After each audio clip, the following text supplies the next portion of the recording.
Hey everyone, welcome back to another quick and very interesting tutorial. Well, in this quick tutorial, I'm going to show you how you can extract a website's design style guide in one click. And you don't even need to pay anything, or it's not a paid service, and you don't even need a third-party application. Just simply open any of the browser you have, and here you have to search for stylify.me.com. You can see the user URL here. Just simply go to this URL, and here it will ask you to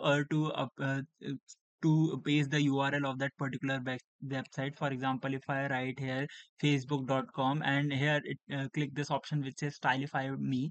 Once you do that, all the color background palettes, the color effects, and the fonts, the typography have been generated from that website, and you can use them or just by downloading them, or you can get the hex codes for the colors and the font, etc., and you can directly use them.